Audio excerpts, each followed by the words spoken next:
J'ai toujours pensé qu'il n'existait pas une réalité, un chemin, une histoire, mais des réalités, des chemins et des histoires propres à chacun. Là où tu vois une colline, un autre voit une montagne. Là où tu vois une montagne, un autre voit une colline. Nos histoires sont faites de décisions, de victoires, de déceptions et bien plus encore. Ce n'est pas parce qu'on ne vit pas la même chose qu'on ne peut pas se comprendre. Tout commence par un échange. Puis vient l'inspiration, l'identification, la prise de conscience et l'évolution. Et maintenant, découvrons ensemble chaque histoire.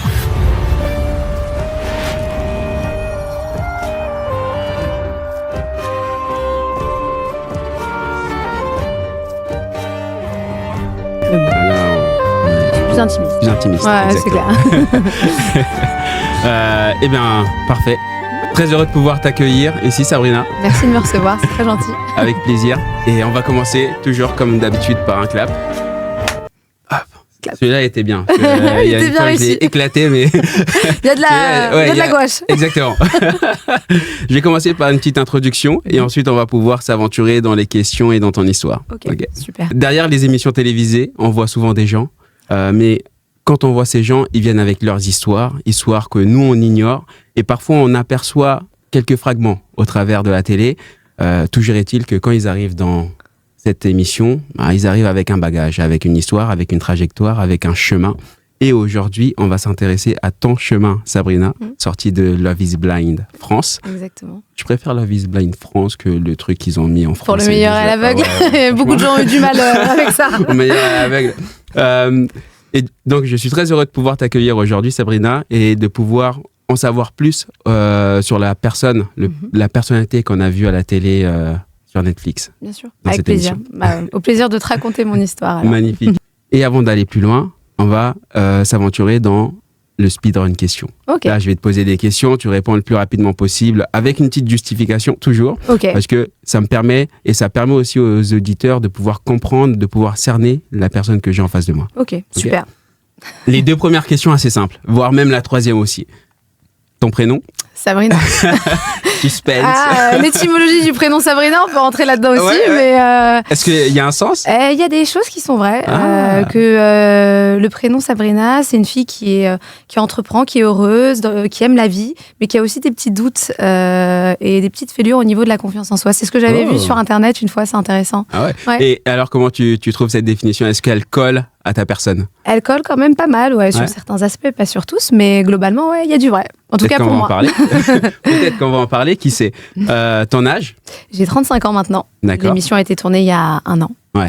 Donc voilà, les épisodes ont mis un peu de temps à être montés, mais aujourd'hui 35. Ça allait être ma question d'ailleurs aussi, même plus tard. C'est comment ça se passe? C'est quoi le délai entre le moment où tu rentres dans le tournage, dans la réalisation de l'émission et aujourd'hui?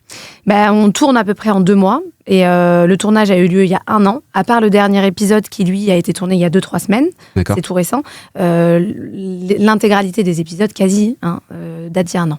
Ok. Donc voilà, c'est assez ancien, mine de rien. Donc il y a pas mal de choses qui se passent aussi entre le moment où nous on voit l'émission et au moment où toi t'es déjà sorti de l'émission. Exactement. Okay. Il y a un délai conséquent. Dans d'autres émissions de télé, c'est plus court. Mais là, visiblement, il y avait énormément d'heures de rush. Je crois jusqu'à 4000 heures de rush. Donc il fallait synthétiser tout ça en 10 épisodes.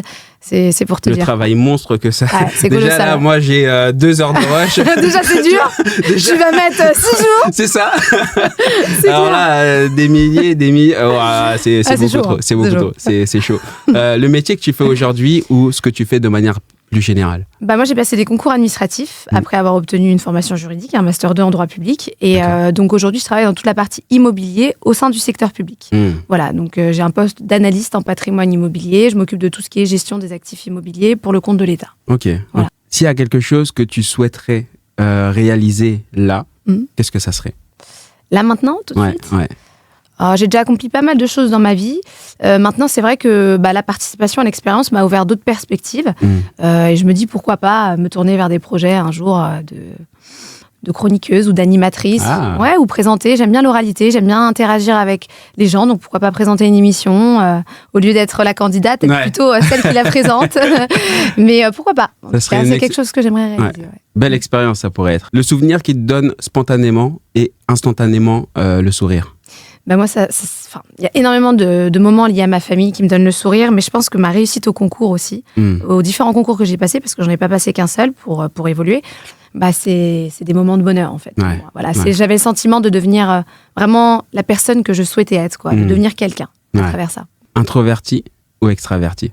Je dirais un mélange des deux. Je suis extravertie quand je suis vraiment avec des amis et des personnes que je connais, où je me sens à l'aise, et parfois un peu introvertie au début des échanges que je peux avoir avec quelqu'un, surtout si je connais pas. Mais, donc je dirais un mélange des deux. Et tu penses que ça a toujours été le cas, ou il y a eu un moment où l'introvertisme, je sais pas si ça se dit. Je sais pas non plus. On va inventer, on va faire comme les Anglais, on invente les termes. L'introvertisme est arrivé dans ta vie, ou l'inverse? Ou l'inverse. Et bizarrement, j'étais très extravertie quand j'étais jeune. J'avais aucun problème à aller vers les gens, à créer du lien, etc. Et bizarrement, à l'âge adulte, au contraire, je me suis un peu plus retirée et j'ai développé un côté un chouille plus introverti. Après, je suis pas une grande introvertie non plus, mais je peux avoir une timidité au départ quand je connais pas. Aujourd'hui, moi, j'identifie beaucoup la vie comme un livre, parce que on va rencontrer des gens qui vont s'intéresser simplement à la page de couverture, ceux qui vont s'intéresser seulement aux critiques qu'ils vont entendre.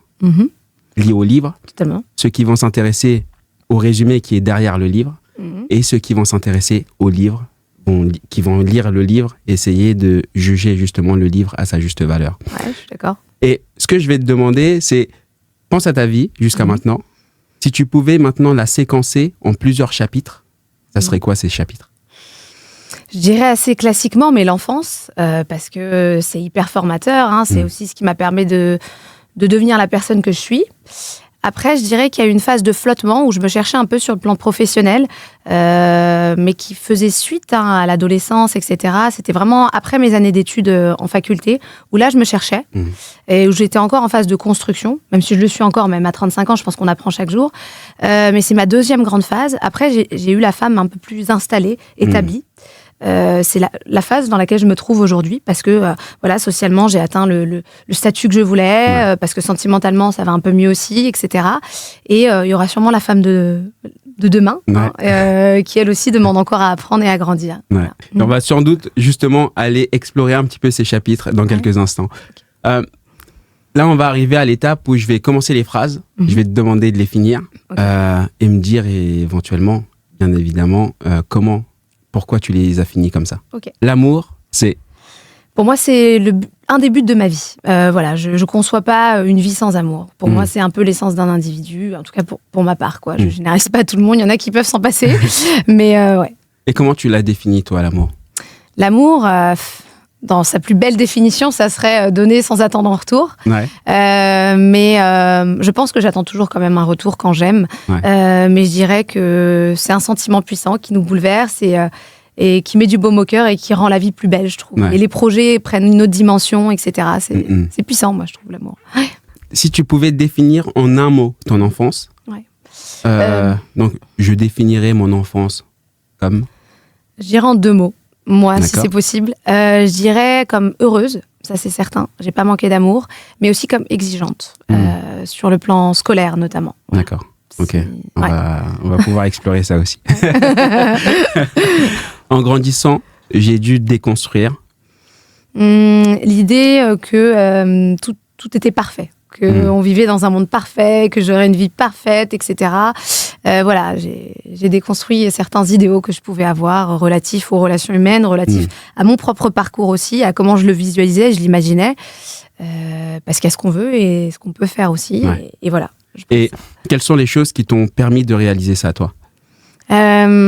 Déjà la réalité à laquelle je me suis confrontée, mine de rien, donc ça permet de la maturité aussi, je pense beaucoup, ça a beaucoup joué aussi dans ce processus là, et l'expérience de manière générale en fait, le vécu fait qu'en fait que tu te confrontes à une certaine réalité, c'est ça.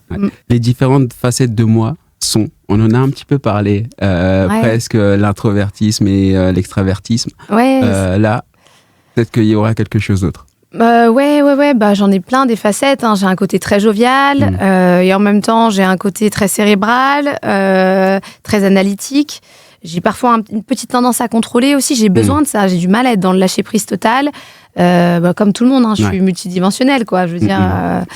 Après, sur le plan amoureux, j'ai un côté très aimant, très loyal, un côté un peu possessif aussi, qui a pu ressortir aussi à l'écran, je pense, mais sur lequel je travaille aussi. Et voilà, quoi. D'accord. Et comment tu te sens, tu te rends compte de toutes ces facettes-là? Est-ce que c'est quelque chose que tu as entendu de l'extérieur, qui est venu vers toi, ou c'est quelque chose où tu t'es rendu compte de ça en faisant une introspection, ou les deux peut-être même? Ouais, carrément, les deux, je pense. Vraiment, je sais faire mon autocritique et prendre du recul sur mes comportements, les analyser. Donc, j'ai conscience de ce qui est bien et de ce qui est moins bon.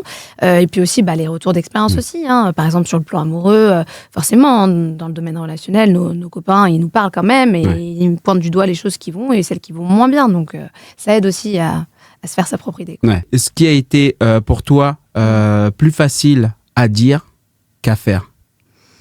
Ça rejoint un peu aussi la problématique qui est ressortie dans Love is Blind, c'est avoir totalement confiance en soi, mais pas que sur le domaine relationnel, c'est même pour entreprendre quelque chose dans la vie, etc.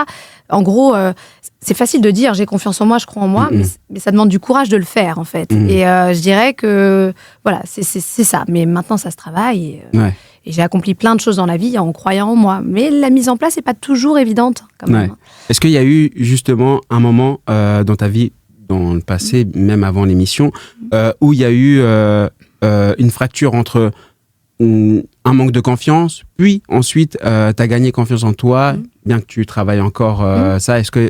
Quelles étaient les différentes postures dans lesquelles tu te trouvais? Et le point de bascule, je dirais que c'était en réalité ma réussite au concours, le fait de devenir quelqu'un. En fait, ça, il faut remonter aussi à l'origine, quoi. Comment je me suis construite, ce que ma famille aussi attendait de moi, etc. Pour moi, la réussite, c'était, je dirais, un des buts de mon existence, quoi. Donc, en fait, atteindre ce niveau-là sur le plan social, ça m'a permis enfin de prendre vraiment, pas totalement, mais de prendre confiance en moi, de me sentir quand même établie dans ma vie, même s'il y a encore d'autres chantiers. Je sais qu'au moins là-dessus, je suis sereine, quoi. Donc j'ai eu le sentiment de devenir vraiment adulte à ce moment-là. Et j'entends que tu parles de réussite à plusieurs reprises là. Et comment tu définirais, toi, cette réussite-là? Comment tu définis ce mot-là? Avant, c'était avoir un bon niveau de diplôme, déjà. Et ensuite, c'était occuper un poste avec un certain nombre de responsabilités. Voilà. Et un poste aussi qui est reconnu socialement. Donc, j'avais quand même ce besoin de reconnaissance des autres. C'est mine de rien. Donc, c'était moi... être en phase avec mes choix, etc. Mais aussi que les autres les valident. Donc, j'avais besoin d'une forme de validation extérieure aussi. Voilà. Et c'est quelque chose pour toi que tu t'es dit de manière spontanée, ou c'est quelque chose qui a été ancré par une culture, par ton environnement ou autre? Totalement, ça a été ancré par une culture et par mon éducation. En fait, ça découle de ça, en fait. Le regard des gens, on a commencé à l'aborder, mais je te laisse finir cette phrase-là. Le regard des gens a forcément une importance pour moi, c'est vrai. Même si, avec l'âge, je prends de plus en plus de distance par rapport à ça. Mais est-ce que je m'en suis totalement libérée? Je ne pense pas. Et en t'exposant comme ça aux réseaux sociaux, comment t'appréhendes ce regard des gens, justement? Parce que là, je pense que tu veux pas. C'est ça. Je peux pas y couper, non. Je l'appréhendais pas mal au début, et même pour te dire, je sortais pas forcément de chez moi dans les débuts de la diffusion de l'expérience, parce que je sais pas, j'étais pas forcément à l'aise à l'idée de me confronter au regard, voire au jugement des gens. Mais finalement, je suis assez fière de moi parce que ça me gêne plus, en fait.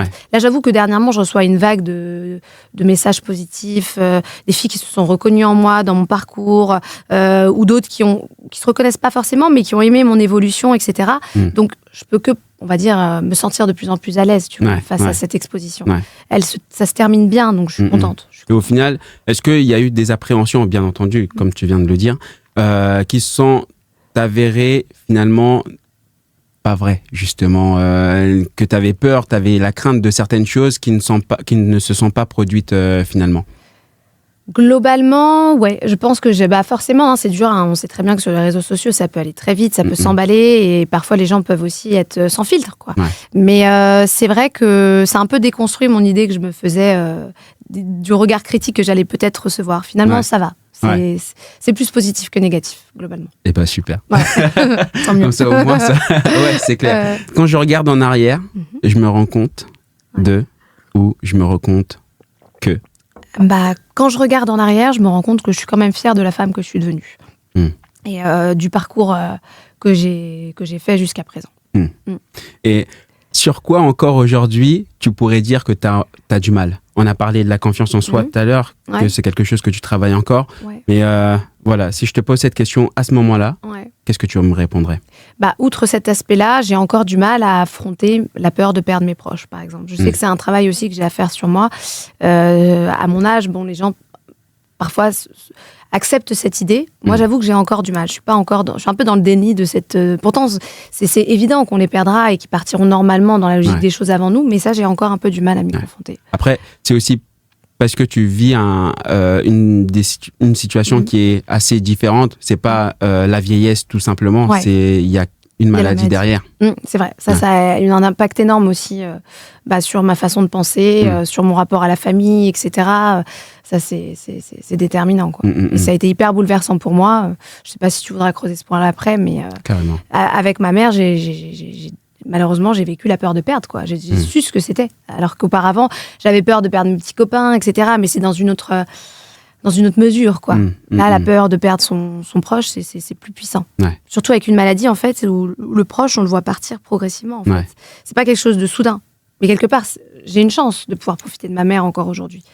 Mais ça développe des choses en nous, quand même. Forcément, parce qu'on voit l'état se détériorer de la personne et tu peux pas y faire grand-chose en plus. Non, donc, forcément. C'est terrible. On se sent un peu impuissant. Ouais. Si tu pouvais revivre aujourd'hui un jour, quel jour tu souhaiterais revivre? Comme je t'ai dit, c'est un peu lié à ce que j'ai évoqué tout à l'heure. Je pense que c'est un peu le bonheur que j'ai ressenti quand j'ai réussi à accomplir quelque chose et que j'ai réussi mes concours. Franchement, il était assez indescriptible parce que je tournais le dos à une période de ma vie qui était un peu difficile, où je m'étais beaucoup cherchée et qui m'avait même mise dans des états psychologiques de faiblesse, quoi.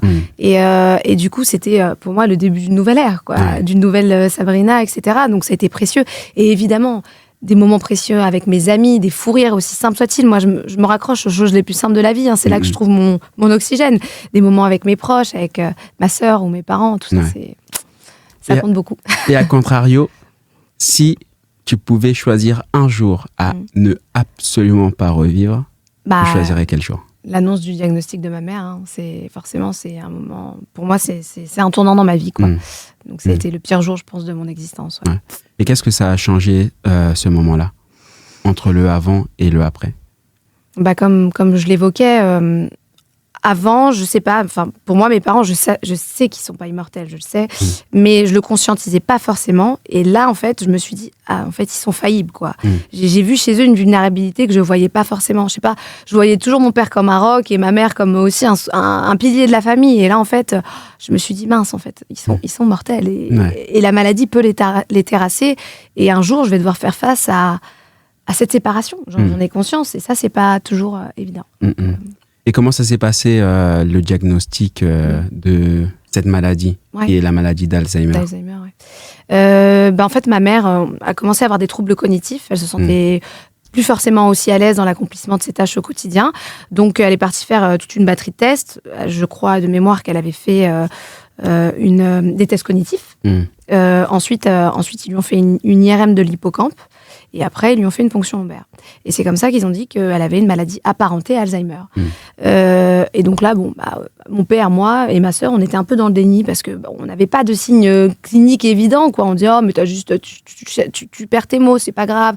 T'as du mal à te repérer dans l'espace, mais comme tout le monde, on perd tous la mémoire avec l'âge. Et puis finalement, au fil des mois, voire des années, puisque le diagnostic, il a été posé il y a presque 10 ans pour ma mère. Donc l'évolution, elle s'est faite très lentement, par stade, ce qui est assez classique pour Alzheimer. Et on s'est aperçu qu'en fait, si, elle était réellement malade parce que là, aujourd'hui, tu vois, elle peut plus compter, elle peut plus lire seule, elle peut, même pour les gestes du quotidien, aussi banal soit-il, elle a perdu totalement en autonomie. Elle est très dépendante, en fait, de ses aidants, quoi. Donc, au premier chef, mon père, et moi, en soutien aussi, ma sœur aussi. C'est une maladie qui est terrible. Je trouve qu'elle nous vole notre proche, quoi. Vraiment. Littéralement. Et du coup, j'ai reçu beaucoup de messages suite à à la diffusion des épisodes où ma mère apparaît, de gens qui me disaient « Mais punaise, Sabrina, je vis la même chose que toi, mon père est malade, ma mère est malade, soit d'une maladie comme Alzheimer ou d'une autre maladie. J'ai même quelqu'un qui m'a dit « Regarde, le diagnostic vient d'être posé, est-ce que tu peux me faire un retour ? Parce que je suis complètement bouleversée. Est-ce que tu peux me dire comment tu l'as vécu, comment tu as appréhendé cette maladie, etc. » Et donc, je lui ai fait un vocal, je lui ai raconté, moi, par ma maigre expérience... Et voilà, donc c'est quelque chose de déroutant, cette maladie. Et comment on se sent alors à ce moment-là quand on apprend qu'il y a une fatalité qui est là? On se sent mal. On se sent mal. Au début, je pense que voilà, il y a un déni. Comme je t'ai dit, on prend pas conscience parce que le proche est toujours le même. On le voit pas forcément s'affaiblir tout de suite. Et puis après, on prend une claque, quoi. On se dit ah ouais, là c'est où est passée ma mère, quoi, quelque part, quoi. Ouais. La maladie m'a dépossédée de ce qu'est ma mère.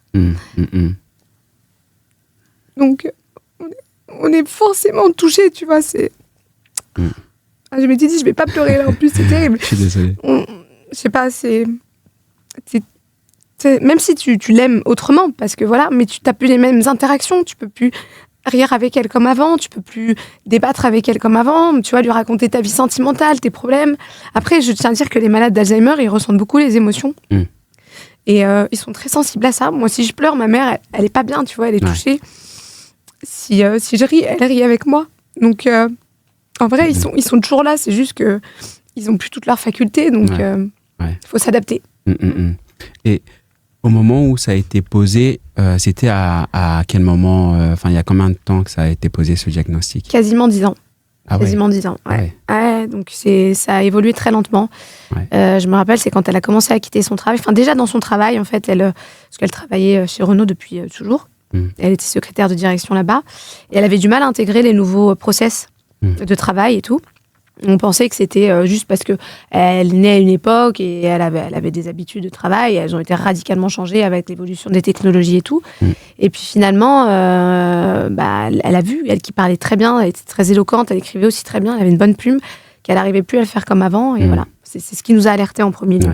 Et c'est quelque chose dont elle vous a fait part ou pas, de ses ressentis au moment où la maladie commençait à la gagner, avant qu'elle perde la parole, etc. C'est elle. Comment ça s'est passé? C'est elle qui l'a remarqué plus que nous, tu vois, parce que nous, on n'était pas à analyser. Elle se connaît encore mieux que nous, donc elle voyait qu'elle butait sur les mots, qu'elle les cherchait, etc. Toute personne qui vieillit fait face à ce processus-là, c'est inévitable. Mais là, elle se rendait compte que ça prenait beaucoup plus d'ampleur que la normale.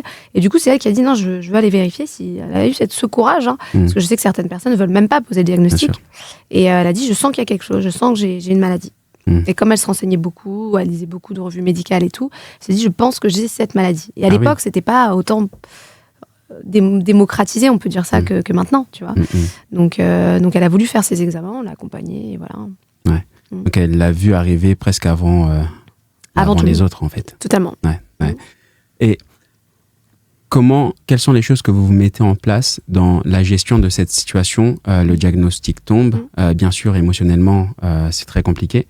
Et maintenant, dans tout ce qui est mis en place derrière, peut-être justement, tu as dit l'accompagnement de ta maman dans telle situation, comment vous gérez ça? Il y a des aides qui sont proposées par l'État. Je sais que mes parents, ils perçoivent un petit peu la part, mais après, ça dépend des ressources. Donc, mine de rien, ça permet aussi de faire appel à des aides ménagères. Il y a des auxiliaires de vie qui viennent laver ma mère aussi. Ça aussi, l'État aide les personnes malades et les aidants. Il y a quoi d'autre? Il y a aussi des séjours de répit.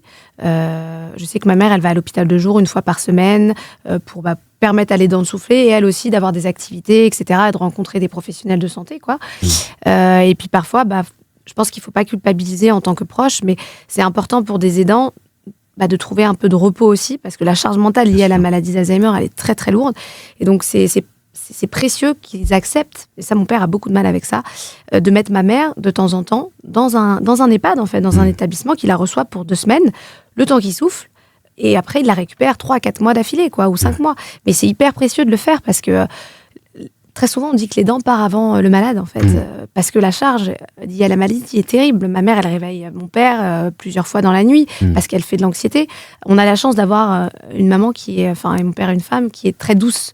Donc, j'ai envie de dire que la maladie n'a pas exacerbé ses traits de caractère.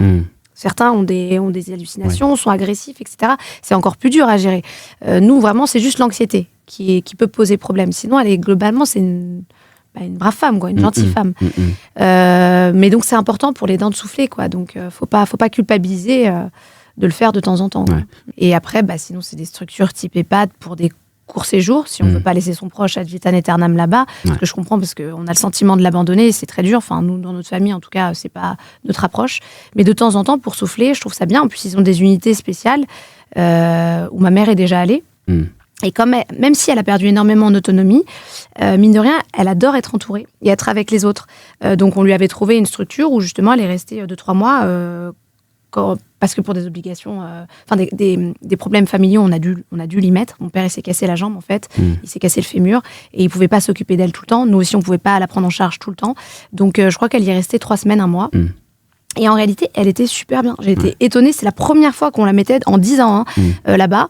Et elle était super bien parce qu'elle écoutait de la musique, elle dansait, elle était toujours entourée parce que sa grande peur, c'est d'être seule. Donc, elle a besoin d'une présence en permanence, ma mère, sinon c'est pas possible. Et voilà. Et en fait, elle était dans cette unité, mais pas tout le temps. Elle y dormait la nuit, mais la journée, elle était avec les autres résidents qui, eux, n'ont pas forcément de pathologie ou ont des pathologies, mais on va dire qui justifient pas de les enfermer à plein temps. Et voilà, donc on diabolise des fois l'EHPAD, mais en fait, de temps en temps, ça leur fait du bien aussi. Totalement, et c'est quelque chose que le grand public ne sait pas forcément. Mais non seulement on dit souvent que l'activité cérébrale est bonne pour le vieillissement, etc., mais les interactions sociales sont extrêmement importante pour un bon vieillissement de la personne, et même surtout quand la personne est malade. Totalement. Parce que c'est là aussi qu'on voit un ralentissement du vieillissement, de la dégradation de l'état de la personne, parce qu'il y a une stimulation cérébrale à interagir avec d'autres personnes, à voir d'autres personnes interagir aussi entre elles. Totalement. Je crois que d'ailleurs, j'avais lu une étude qui disait que la première cause de mortalité, finalement, c'était l'isolement. Ça détruit un individu. Donc, mine de rien, pour un malade, le fait d'être entouré, d'avoir d'autres résidents, de pouvoir parler avec, d'avoir aussi pas mal d'aides-soignants qui prennent soin d'eux, et ça les stimule. Totalement. Ça les stimule. Surtout que ma mère n'a plus d'amis. Enfin, la maladie, ça lui a coupé tout lien social. Les seules personnes qui gravitent autour d'elle, c'est mon père, moi et ma sœur. Un peu ses sœurs aussi, etc., qui sont là aussi. Mais voilà. Et voir comment cette histoire, à part entière, finalement, en elle-même, s'ancre aussi dans ton histoire à toi. Totalement. Et sûrement que ça a eu forcément un impact dans ta construction, dans ta manière d'être aujourd'hui, dans ta manière de parler aussi, et dans ta manière de voir certaines choses. Aujourd'hui, si je te disais que tu peux dîner avec une personne, peu importe la personne, que ce soit une personne fictive, réelle, vivante, morte, etc., qui est-ce que tu choisirais ? Je choisirais, je pense, mon grand-père. Parce que je ne l'ai pas connu. Et que mon père l'aimait énormément. Il m'a raconté tout un tas d'histoires sur lui. Et j'aurais aimé que lui me raconte son histoire. Donc, je dirais mon grand-père. D'accord. Maintenant, après tout ça, qu'on cerne justement la personne que t'es, et pour aller même encore un peu plus loin, pour permettre aux gens de pouvoir comprendre avec qui je suis en train de discuter de manière plus profonde peut-être encore, j'ai une question pour toi. Ça sonne très sérieux. Attends, je bois une gorgée, je me prépare. Je vais aller remettre. Moi, je pense que tu es en mode présentation, en mode chroniqueur, c'est toi. Eh bien, effectivement, j'ai une question pour toi, Sabrina. Alors, c'est quoi ton histoire ? Alors moi, j'ai grandi dans les Yvelines, dans un petit village en campagne, etc. Parce que d'ailleurs, ça explique sûrement mon goût pour la nature. Et j'ai grandi dans une famille très aimante, avec des parents très dévoués, mais avec un papa aussi qui était assez exigeant sur le plan scolaire. C'est ce que je disais tout à l'heure. Pour lui, l'école, c'était un symbole de réussite. Il voulait... Vu qu'il avait grandi quand même dans la misère, etc., et qu'il avait dû faire ses armes tout seul, parce que lui, il était doctorant en économie, mon père, mais au prix de nombreux sacrifices, parce qu'il devait travailler, en même temps envoyer de l'argent à une partie de la famille qui était restée au pays en Algérie, puisque je suis d'origine algérienne. Du coup, il a une vie très compliquée, il voulait nous épargner tout ça, donc il a mis un point d'honneur à ce qu'on réussisse à l'école. Il était arrivé en France tout seul ? Il est arrivé en France avec son père. La famille est restée au pays. Et du coup, son père travaillait dans les usines Renault à Bologne. Et lui, il enchaînait les petits jobs en même temps qu'il continuait ses études. Il a passé son bac par correspondance. Après, il a fait ses études d'économie. Mais tout ça en bossant en plus à côté. Donc, t'imagines les conditions difficiles. Il dormait dans une petite chambre à la cité universitaire de Nanterre. Enfin, voilà. C'est une vie à la dure, quoi, où tu te fais tout seul. Et après, le reste de la famille a suivi et est venu ensuite s'installer en France, quoi. Et donc, il voulait nous épargner tout ça. Et pour lui, voilà, il fallait qu'à l'école, on soit fort, on soit investi. Et donc, moi, j'ai toujours voulu rendre fier mon père, parce que c'était un peu mon idole, quelque part. Et du coup, je me suis mis une énorme pression aussi toute seule, à vouloir toujours essayer d'être la meilleure, etc. Et donc, j'ai grandi un peu avec ce sentiment parfois de ne pas être assez ou de ne pas être à la hauteur. Et je pense que c'est vraiment la raison principale aujourd'hui des difficultés que j'ai pu rencontrer sur le plan de la confiance en soi. Parce que c'est vrai que beaucoup de personnes ont cru que j'avais été trompée par mes anciens copains et que c'est pour ça que je n'étais pas forcément toujours à l'aise avec moi-même, mais ça remonte à bien plus loin en fait. Et puis voilà, je pense aussi que dans les familles maghrébines, je l'avais déjà évoqué un peu, mais dans les familles maghrébines, le compliment, il n'est pas forcément facile. En gros, je ne sais pas chez toi, mais mes parents, moi, ils me disaient jamais « t'es belle, ma fille ». C'est plutôt plus des injonctions que des compliments, enfin, tu vois. Et ça remet en rien en cause le lien que j'ai avec eux et l'amour que j'ai pour eux. Mais c'est vrai que dans le développement après de l'enfant, ce n'est pas forcément évident parce que je pense que pour avoir confiance en soi, il faut se sentir un peu la star de ses parents, un peu mis sur un piédestal, et ça aide énormément, je pense, après, pour la suite. Et moi, ça, je l'ai pas reçu, parce que c'était pas dans leurs habitudes. Eux-mêmes ne recevaient pas de leurs parents des compliments. Donc, je pense que ça a eu une influence énorme après sur mon développement, etc. Et puis, justement, les mots qu'on ne dit pas, les mots qu'on dit aussi ont un impact, et c'est ce qui se passe là. Forcément, si eux aussi, en plus, n'avaient pas reçu tous ces mots-là, ne savaient pas forcément comment les donner. Et forcément, ça fait un cercle comme ça qui se répète. Totalement. Si on ne tombe pas sur quelqu'un qui brise ce cercle, exactement. Et je le vois même ma mère ne me disait jamais je t'aime, parce que de sa mère, elle n'avait jamais entendu je t'aime. Après, heureusement, mon père, lui, était beaucoup plus démonstratif. Je ne sais pas si c'était dans sa nature, et donc ça a fait de moi aussi quelqu'un de très démonstratif. Mais si j'avais pas reçu aussi ces je t'aime, est-ce que j'aurais été du coup moi-même quelqu'un de démonstratif? Je sais pas. Donc voilà, j'ai grandi un peu comme ça, et après c'est peut-être pour ça que je me suis tournée vers les métiers du droit, parce que j'aimais bien le côté rigueur, carré, etc. Strict, exactement. Et parce que j'ai toujours eu une vie assez structurée, et voilà, le droit c'est très structuré, qu'on se le dise. Et donc voilà, après j'ai passé des concours administratifs qui m'ont amené à occuper le poste que j'occupe aujourd'hui, là, comme je t'ai dit, à travailler au sein du secteur public. C'est pas le premier poste que j'ai occupé, puisqu'avant ça j'avais passé d'autres concours malheureusement, voilà, j'ai un devoir de réserve, donc je peux pas dire exactement les postes que j'ai occupés, mais c'était un métier beaucoup plus de terrain. Et là, c'est un métier, on va dire, à cheval entre les deux, parce que je me déplace, parce que le secteur immobilier amène à se déplacer, et il y a une partie administrative aussi dans le traitement de mes dossiers, quoi. Pour arriver là, à ce métier-là, ou faire ces études-là, étant donné que tu étais dans un cadre où on te poussait pour les études, est-ce qu'on t'a poussé vers un chemin, ou c'est un chemin que toi-même t'as choisi aussi? Je dirais que c'est un chemin que j'ai choisi. Après, à la base, moi, je voulais faire du commerce. J'avais voulu, d'ailleurs, après mon bac S, j'avais demandé des prépas commerce. Mais le fait est que ça l'a pas fait. Finalement, voilà, je me suis redirigée. Mais le droit, c'était aussi un de mes projets. En fait, hein. Donc, non, pour le coup, là, j'ai été laissée assez libre du choix de ma profession, etc. Ça, là-dessus, j'ai eu zéro pression. D'accord.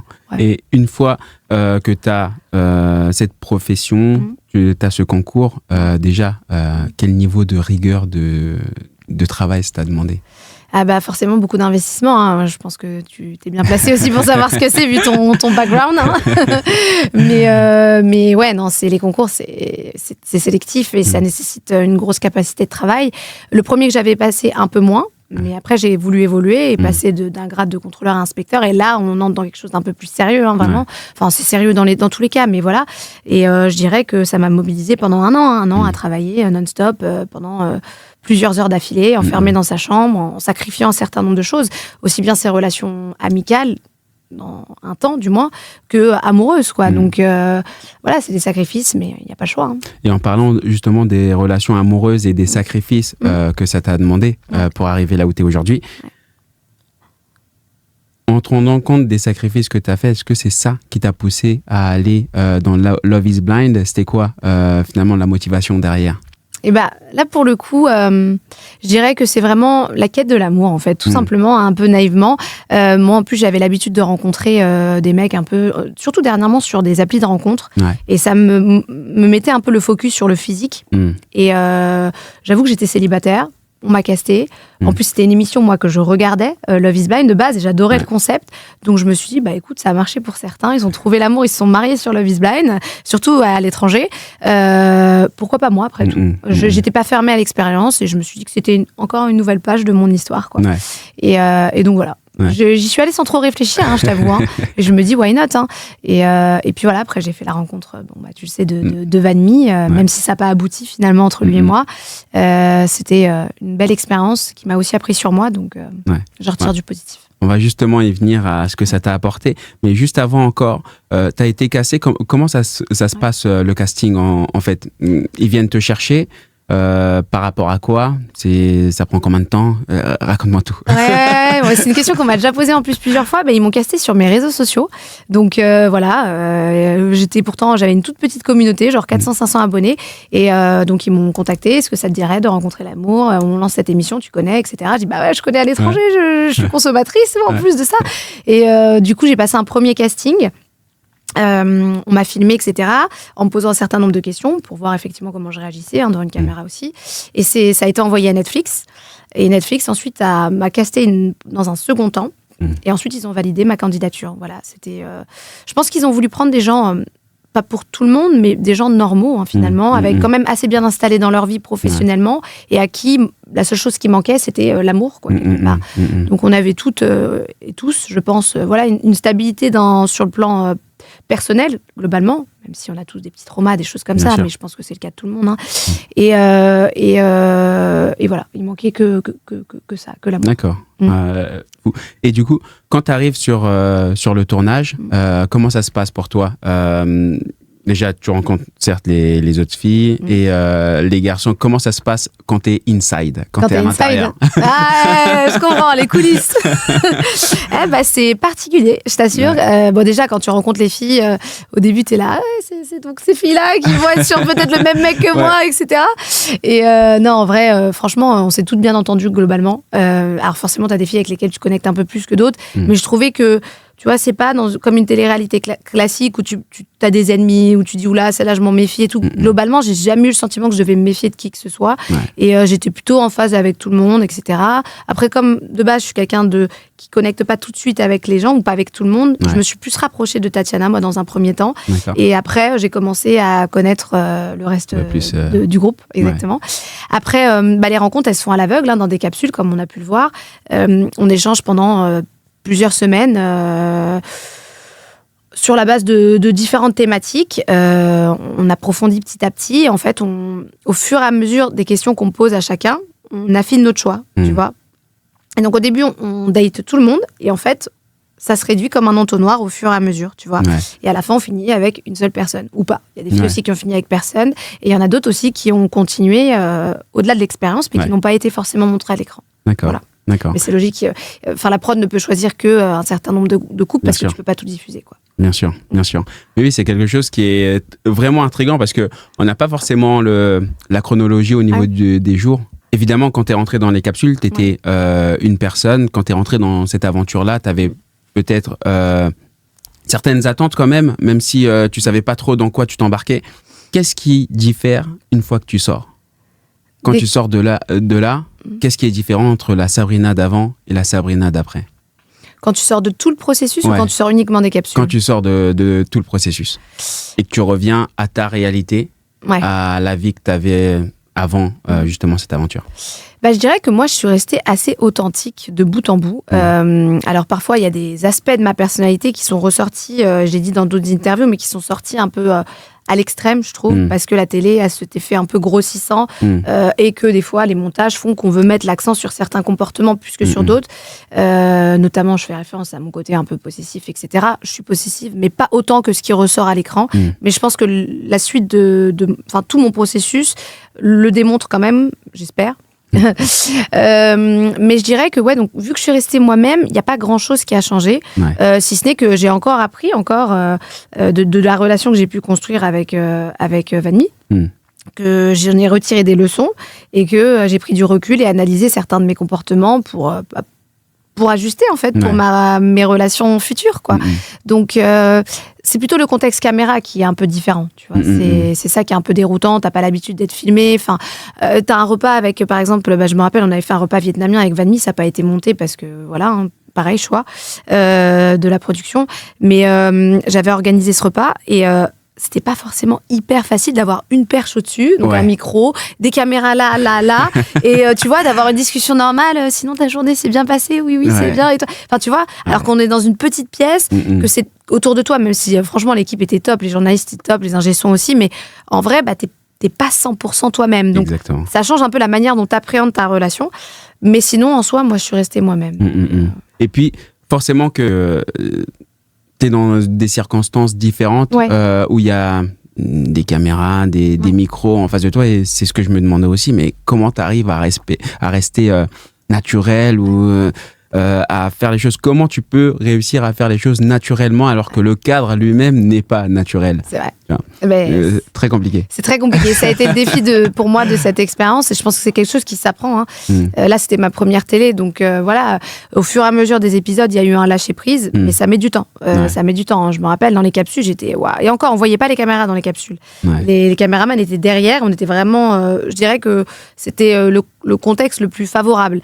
Mais dans la vie réelle, surtout pendant la vie commune, ou même, je me rappelle, pendant la lune de miel, c'était pas facile.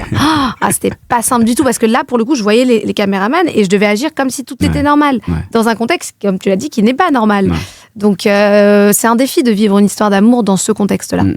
Et tes parents et ta sœur, comment ils ont vécu cette situation, le fait que tu passes dans une émission comme ça et tu leur annonces que tu vas passer dans une émission comme ça?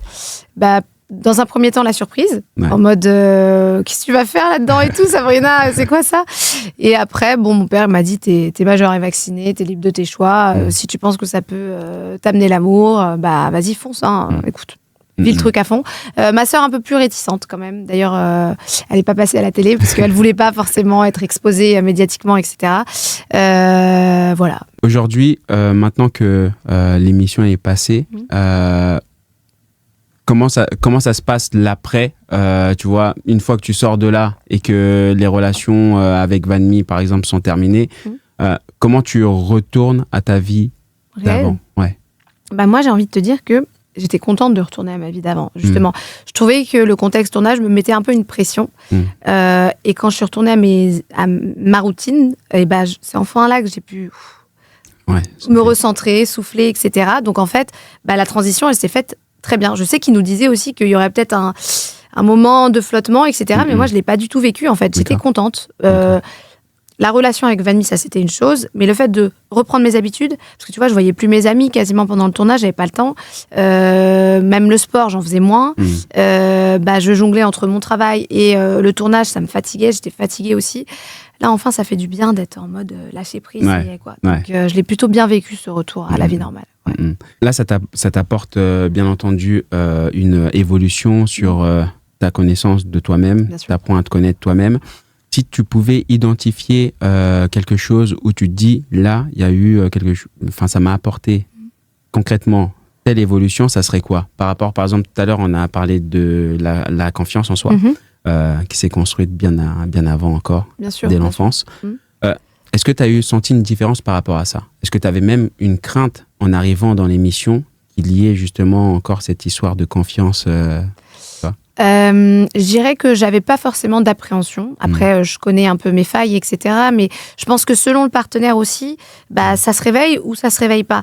Et c'est vrai que, je jette pas du tout la faute sur Vanmi, mais c'était pas quelqu'un qui était très expressif et qui a forcément su me valoriser. Du coup, si on a des petites insécurités et qu'en face de soi, on n'a pas forcément le partenaire qui est compatible, en fait, et ben, ça peut appuyer là-dessus. Alors que peut-être que si j'avais été avec un autre homme, ça aurait même pas été un sujet, en fait. Il y aurait même pas eu la dispute au sujet des ex, quoi. Qui d'ailleurs, peut-être n'aurait jamais été montrée. Mais effectivement, ça m'a appris des choses sur la gestion des émotions. Voilà, aussi, de manière générale, sur le fait de face à une frustration ou une blessure, de ne pas réagir sur le coup de la colère. Donc, et prendre un peu de distance par rapport à tout ça. Voilà. Et par rapport à ta confiance en toi, aujourd'hui, comment tu la gères désormais avec les réussites dont tu as parlé, les victoires, les concours, le poste que tu occupes, la réussite sociale que tu as, professionnelle aussi. Comment tu gères ta confiance aujourd'hui ? En dédramatisant certaines situations déjà et en me répétant que j'ai de la valeur finalement. C'est aussi une forme de reprogrammation du cerveau, je t'assure. On a tous des pensées automatiques et en fait, l'idée, c'est de reprogrammer son cerveau pour qu'il pense différemment. Ensuite, je pense que le sport aussi m'aide beaucoup, mine de rien. J'en faisais déjà avant, mais j'en fais encore plus maintenant. Et ça aide à se sentir bien dans ses pompes de manière générale. T'as confiance en ce que tu reflètes aussi. Et puis voilà, après... Il n'y a pas non plus de recette miracle. C'est ce que je disais aussi, c'est parfois faire face à certaines situations qui nous semblent défavorables et puis essayer de sortir de sa zone de confort et de se dire tu peux y arriver, tu vas y arriver et de croire en toi. Voilà, c'est un dialogue intérieur en fait qu'il faut changer. Totalement. Parce que il n'y a pas 1000 recettes, je ne pense pas.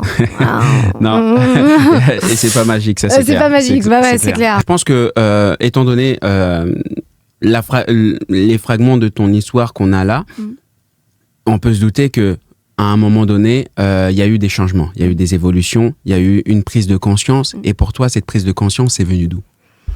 C'est vrai qu'au cours de ma vie, j'ai pu faire des rencontres qui ont pu mettre l'accent, entre guillemets, le doigt sur des choses que moi, dont j'avais pas forcément conscience et qui pouvaient expliquer l'origine de certains de mes comportements. Et donc après, j'ai été amenée à creuser et à faire un peu mon introspection, à savoir vraiment, qu'est-ce qui a pu provoquer chez toi ces réactions face à telle situation. Et donc, c'est au gré de ces rencontres, au gré aussi de mes recherches personnelles et du travail que j'ai pu faire sur moi aussi, en étant aidée ou pas, que j'ai pu avancer. Et mieux me construire finalement. Effectivement, j'aime beaucoup, à chaque fois les gens ils vont commencer à en avoir marre parce que je parle à chaque fois des rencontres qu'on fait, des rencontres, parce que je pense que on sous-cote énormément les rencontres qu'on peut avoir et surtout les rencontres parfois même juste furtives. Je me souviens toujours et souvent je donne cette citation d'une prof que j'avais en CE1, Madame Shaker, je donne son nom parce que j'aimerais bien aussi retomber sur cette dame-là. Incroyable. En CE1. Shaker, si tu nous entends. Je continue à mener mon enquête pour la retrouver. Mais Madame Shaker, j'étais en CE1, donc j'avais 7 ans à tout casser, et qui disait un bonjour à la personne en face de vous, ça coûte rien. Même la personne que vous croisez à l'extérieur, que vous connaissez pas, un bonjour, un sourire, un regard, ça vous enlève absolument rien. Parce que cette personne-là, vous savez pas ce qu'elle est en train de vivre. Ça se trouve, là, vous la croisez, elle était en train de partir justement pour se ôter la vie, parce que personne ne fait attention à elle. Et juste parce que tu lui as dit bonjour, juste parce que tu l'as regardé, ça a peut-être changé le cours de sa vie. Totalement. Et je pense que c'est ça qui est resté dans ma tête, moi, pendant toutes ces années, parce que je pense que effectivement, un rien peut changer le cours de la vie de quelqu'un. Une petite rencontre, un petit mot glissé à l'oreille, un petit échange, ça peut faire le déclic chez l'autre qui lui permet peut-être de voir une lumière là où il n'y avait pas de lumière, justement. C'est totalement. D'allumer quelque chose qu'elle ne voyait pas. Enfin, d'allumer quelque chose et de voir quelque chose qu'elle ne voyait pas. Exactement. Ouais, totalement. C'est vrai. C'est précieux. Ouais. Tu prêches une convaincue. C'était beau. C'était joliment dit. Madame Shaker, vous gérez. Madame Shaker, et c'est ça aussi qui me pousse aujourd'hui à donner des cours aussi, parce que je sais que moi, en tout cas dans mon cas, l'école, ça a été un refuge. Ça a été le lieu où je me sentais à explorer certaines choses que je pouvais pas forcément explorer ailleurs, à avoir des réflexions que j'avais pas forcément ailleurs. Quand j'ai fini mes études, j'ai dit mais j'ai besoin de souffler en fait. Moi j'ai pas eu d'adolescence, je suis jamais sortie voir les copains, je me suis enfermée dans une chambre à travailler tout le temps et tout. Et donc c'est là que j'ai vécu, et c'est cette phase-là où en fait je me suis cherchée. Au début c'était cool parce que je profitais de la vie, etc. Et puis après je me suis dit mais attends, mais t'as ton diplôme en poche, qu'est-ce que tu vas en faire, où tu vas? Et en fait quand j'ai commencé à me poser ces questions, et je voulais retrouver cette fille d'avant qui réussissait, qui était quand même fière d'elle, etc. Tu vois. Si tu pouvais repenser à tes 35 ans de vie, peut-être moins, parce qu'au final, les 2 premières années, tu t'en souviens pas forcément. Non, pas trop. Même tu peux remonter après. Même jusqu'à 10 ans, 15 ans. Ma mémoire, elle est très sélective. Hein. Mais 10 ans, sur toute la vie dont tu te souviens, qu'est-ce qui te rend fière aujourd'hui? Je suis fière de mes valeurs, je pense. Ouais. Intrinsèquement, je pense être sans prétention aucune, mais être une bonne personne. Je serais la première à aider quelqu'un qui est dans la rue, qui tombe, à aider une personne âgée. Enfin, je sais, si demain il y a une bagarre, je serais la première personne à séparer les gens. Enfin, je pense ça. C'est de mes valeurs, de qui je suis au plus profond de moi. Et si tu pouvais repenser, fermer les yeux aujourd'hui et repenser à tout ce parcours que tu as eu, toute cette trajectoire, est-ce qu'il y a eu un moment que tu arrives à identifier où tu aurais eu besoin de toi, mais la toi que tu es aujourd'hui? Je pense pendant ma construction en tant qu'enfant, je pense, Je me serais dit, mais crois en toi, t'es quelqu'un, t'es quelqu'un. Ouais, j'aurais aimé, Mais mon père me le disait, hein, c'est ça qui est fou, il me le répétait, mais je pense que si c'était venu de moi-même, ça aurait eu beaucoup plus de poids. Surtout en y croyant. Et surtout, et si cette fille-là, cette Sabrina-là, t'adresser la parole à son tour, tu penses qu'elle te dirait quoi aujourd'hui en voyant toute l'évolution qu'il y a eu? Elle dirait, regarde, t'es une belle personne, quoi. T'es une belle personne avec de belles valeurs, avec un bon fond, avec un beau parcours, et tu peux être fier de toi, quoi.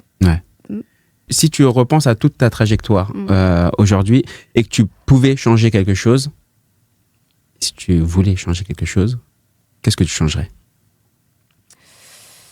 C'est compliqué. Je pense que si j'avais dû changer quelque chose, je suis très contente de mon investissement à l'école pendant toute ma jeunesse, mais parfois j'ai sacrifié beaucoup de choses pour ça. Et je pense que c'est important d'être assidu à l'école, etc., d'être investi, mais peut-être pas autant. C'était pas nécessaire d'en faire autant, parce que je me suis un peu épuisée parfois à certains moments et je me suis mis un stress de dingue, alors que dans les faits, j'aurais pu aussi bien réussir avec moins de pression, quitte à avoir un peu moins de bons résultats. Et je sais que si demain j'ai un enfant, je lui dirais, ok, même si t'es pas le meilleur, tant que globalement t'es content et que je suis contente et que tes résultats te permettent d'avancer dans la vie, je suis ok avec ça. Plutôt que de chercher toujours à repousser ses limites et à être la meilleure dans tout, quoi. Ce qui à la fin est vraiment épuisant en fait, moralement. Là tu parles aussi d'enfants. Quels seraient aujourd'hui, toi, tes projets, les choses que tu aimerais accomplir, que tu n'as pas encore accomplies pour les prochaines années? La question des enfants, c'est vrai que c'est une question qui se pose, surtout que j'avance en âge. Après, je veux pas me mettre de pression non plus. Je pense que j'ai encore des choses à vivre sur le plan professionnel, à accomplir. Pourquoi pas passer encore un autre concours pour atteindre des fonctions supérieures ou, comme je l'ai dit, essayer d'autres projets dans le domaine de l'animation, des médias, de présentatrice, de chroniqueuse. Je suis ouverte à cette idée-là aussi. Et après, l'enfant, pourquoi pas. Même si j'ai pas envie de faire un enfant sans être totalement en phase avec moi-même. Je suis en train de plus en plus d'être alignée avec moi, avec qui je suis. Mais je veux que ça arrive au bon moment, quoi. Quitte à ce que j'en ai jamais, même s'il faut. Si ce processus prend plus de temps que prévu. Je trouve que c'est un point hyper important que tu pointes du doigt là. Le fait d'être prêt, peut-être que financièrement tu l'es, mais le fait de l'être mentalement, psychologiquement, à assumer l'arrivée d'un enfant, l'éducation d'un enfant, les valeurs que tu veux lui donner et comment lui donner, parce que tu peux les avoir en tête, mais comment les passer, c'est plus compliqué. Totalement. Et je trouve que ce que tu pointes du doigt là, c'est totalement vrai et très important, je pense, avant de prendre cette décision-là. C'est clair, c'est quelque chose que je prends vraiment pas à la légère et comme tu as dit, on n'a pas de mode d'emploi pour être parent, forcément. Mais c'est bien quand même d'avoir fait le tri autour de soi, être vraiment, tu vois, avoir mis les choses bien à plat avant de décider d'avoir un enfant. Comme ça, au moins, l'enfant, il vient comme une cerise sur le gâteau et pas comme une charge qui se rajoute déjà à d'autres charges existantes qu'on peut avoir. Voilà, c'est... Parce que ça prend de l'énergie, avoir un enfant, et voilà. Et quand j'aurai terminé d'être totalement tournée vers moi, là, je pourrais me tourner vers l'autre. En fait. Et là, pour l'instant, je pense que je suis encore un peu tournée vers moi. Ouais, d'accord. Tu peux adresser un mot, un message à toute la Terre écoute. Qu'est-ce que tu dirais ? Que la vie vaut la peine d'être vécue, que parfois, effectivement, il y a des batailles qu'on doit affronter, mais qu'elles nous rendent plus fortes, et que soyez fiers de vous, soyez fiers du chemin accompli, et voilà, profitez de la vie parce qu'elle est beaucoup trop courte. Et ça, je m'en suis rendu compte avec la maladie de ma mère, vraiment. Je me suis rendu compte qu'en fait, on n'était que de passage et qu'il fallait savourer chaque instant, même les plus simples, pour être heureux. Ouais. Et justement, en reparlant de la maladie de ta maman, c'est quoi cette histoire ? C'est quoi l'histoire de la maladie de ta maman ? Et l'influence, l'impact que ça a eu sur toi, mais surtout l'environnement qu'il y a autour. Parce que, bien sûr, cette maladie, elle est centrale, mais tout autour, il y a tout un environnement. Quelle a été alors l'histoire de cette maladie ? Pour moi, l'impact qu'elle a eu, c'est vraiment, comme je l'avais déjà un petit peu exprimé, c'est que j'ai découvert que ma mère était fragile, était vulnérable, qu'un jour ou l'autre, cette maladie allait me la prendre, en fait. Et donc, ça a forcément eu un impact aussi dans le domaine amoureux, parce qu'en fait, avant, moi, j'ai toujours eu une petite peur de l'abandon. Je pense que pour beaucoup de femmes, c'est le cas. Je sais pas, il y a une théorie là-dessus qui disait que les femmes ont toujours eu un peu peur de l'abandon parce que à l'époque de la chasse, les hommes partaient à la chasse et quand ils partaient, les femmes craignaient qu'ils ne reviennent jamais. Et donc, elles ont développé inconsciemment cette peur et qu'elles ont retransmise de génération en génération. Moi, là, dans mon cas, c'est vrai que le diagnostic de ma mère, ça m'a fait une claque, l'effet d'une claque, quoi. Je me suis dit, mince, donc je peux perdre ma maman. Et du coup, dans le domaine amoureux, je me dis, si je me sens pas choisie, totalement validée par l'autre, j'ai toujours cette peur de perdre aussi. Donc, il y a eu une forme de transfert. Ça a joué, c'est pas tout. Ça explique pas tout, mais ça a pu avoir une influence. Après, en fait, on s'adapte. On adapte notre quotidien à tout ça. Et plutôt que de chercher à savoir pourquoi, en fait, et à maudire le ciel, etc., parce que c'est pas mon cas, jamais, à aucun moment je le ferai, en fait, on essaie de trouver des stratégies pour vivre avec, pour que notre proche se sente bien, se sente aimé, entouré, et pour nous-mêmes, finalement accepter petit à petit aussi cette maladie, quoi, même si c'est super dur. Que dit ta famille quand elle voit non seulement cette situation, mais la manière dont vous la gérez ? Comment vous vous sentez entre vous ? Comment vous vous serrez les coudes entre vous-même, que ce soit dans l'action, mais aussi dans les mots ? Je dirais que moi, je suis proche de mon père, donc en fait, on a un peu la même façon d'être. Donc, je dirais que c'est assez naturel, assez fluide. Et voilà, notre but, c'est d'être là, en fait, tout simplement, de ne pas abandonner notre mère, de ne pas la laisser ad vitam aeternam. Enfin, on veut repousser cette échéance de la laisser dans un EHPAD. Je sais que certains n'ont pas le choix. Il ne faut pas qu'ils se sentent aussi un peu, tu sais... comment dirais-je, coupable de ça. Mais voilà, nous, on a la chance d'être une famille très unie, de pouvoir entourer nos proches. Donc, tant mieux, quoi. On est là pour elle, c'est tout. Après avoir vécu ces moments difficiles, surmonter certains moments qui ne sont pas, c'est vrai, terminés, est-ce que ça vous a rendu, d'un côté, un peu plus fort ? C'est vrai que moi, j'ai toujours été proche de ma famille, mais ça m'a encore plus ancré dans ma famille. Forcément, ça crée un lien, en fait. À partir du moment où tu sais que ton proche est malade, tu dois quand même d'être présente, etc. Puis tu prends conscience, comme je te le disais, de sa vulnérabilité. Donc, ça te donne encore plus envie de t'en occuper, quoi. Et tu es plus soucieux de son bonheur et du bonheur aussi de mon père aussi. Je suis plus soucieuse de son bonheur aussi. Donc, je pense que oui, c'est ça. Est-ce que, du coup, ça vous permet de vous rendre compte qu'il y a des mots, peut-être aujourd'hui, qu'il vaut mieux prononcer, qui n'ont pas été prononcés avant, et des approches à avoir qui n'avaient pas été faites, et aujourd'hui, c'est le moment de le faire. C'est vrai que moi, comme je n'avais jamais reçu le je t'aime de ma mère, j'ai pas pris l'habitude de lui dire souvent je t'aime, alors que je le disais énormément à mon père, parce qu'il me le disait beaucoup en tant qu'enfant. Ouais. Et c'est vrai qu'aujourd'hui, je le dis beaucoup plus à ma mère. Tu vois, ça se traduit déjà par des mots, et puis par des gestes d'affection aussi. Ma mère, elle n'était pas forcément très tactile avec moi, mais là, avec la maladie, moi, je le suis devenue vis-à-vis d'elle. Et elle me le rend assez étonnamment, tu vois. Donc, ouais, il y a forcément des choses qui changent. Hein. Tu te rapproches des tiens quand tu sais qu'il y a ça. En fait, c'est soit ça disloque la famille, soit ça la soude. Très souvent, ça la soude quand même. Et donc, nous, on est dans ce cas de figure-là. Ouais. Ouais. Surtout, je pense que quand ça disloque, c'est peut-être parce qu'il y avait déjà certaines fractures. C'est ça. C'est révélateur de certaines choses. C'est ça. Là, si ça soude, c'est que forcément, il y avait déjà certaines bases. Totalement. Maintenant, dans cette situation-là, comment vous réussissez ensuite à avoir le après? Est-ce que c'est quelque chose dont vous parlez avec ta sœur, avec ton père? C'est quelque chose... Pas trop. Non, j'avoue, en fait, on évite de se projeter. Moi, je trouve quand on est face à cette maladie, vaut mieux pas parce que ça crée de l'anxiété. Ouais. Et puis pour mon père, de toute façon, c'est inconcevable, quoi. L'après, il y pense même pas. Pour lui, c'est... On a vécu ensemble 40 ans, on mourra ensemble. Voilà. Ouais. C'est sa façon de voir les choses. Il me dit, j'abandonnerai jamais ta mère. Il me dit, jusqu'au bout, je serai là, jusqu'à son dernier souffle. C'est beau. Bah ouais. Ouais. C'est aussi un peu cet amour-là que tu recherches. Bah totalement. C'est l'amour inconditionnel quasiment, quoi. Hein. Alors je sais que voilà, bon, faut vivre avec son temps, etc. Mais je trouve que c'est dans les épreuves, et notamment dans la maladie, qu'on voit si l'amour est vraiment fort, quoi, et durable. Et c'est vrai que c'est ce modèle-là que j'ai devant moi. Donc moi, je sais que demain, je ne me le souhaite pas, mais si j'ai un proche qui est malade, si mon compagnon est malade, je serai là. Parce que j'ai vu mon père être là. Enfin, ça a forcément des répercussions sur mon comportement, quoi. Bien sûr.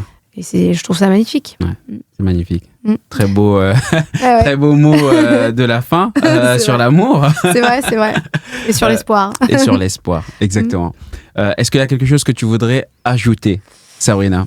Bah écoute, je ne pense pas. Je pense on est rentré dans le détail de mon histoire de façon très intelligente. Les questions étaient très bien posées. Donc je te remercie de m'avoir reçu et d'avoir pris le temps de m'écouter. C'est avec plaisir et merci à toi de t'être ouverte à moi, de t'être confiée. C'était un plaisir de pouvoir échanger avec toi sur ton histoire personnelle, sur ton développement et sur ce que tu as traversé. Bah, merci beaucoup. Et un jour, c'est moi qui passerai de l'autre côté pour écouter ton histoire. Ça sera avec plaisir, Sabrina. Ça marche. Et je te souhaite d'atteindre ton objectif, d'avoir le micro là et de Tu seras la première personne que je fais venir. Avec plaisir, oui. Ça marche. On se fait le clap de la fin tous les deux. Ok. 1, 2, 3. Ouais, yes. Super synchronisation.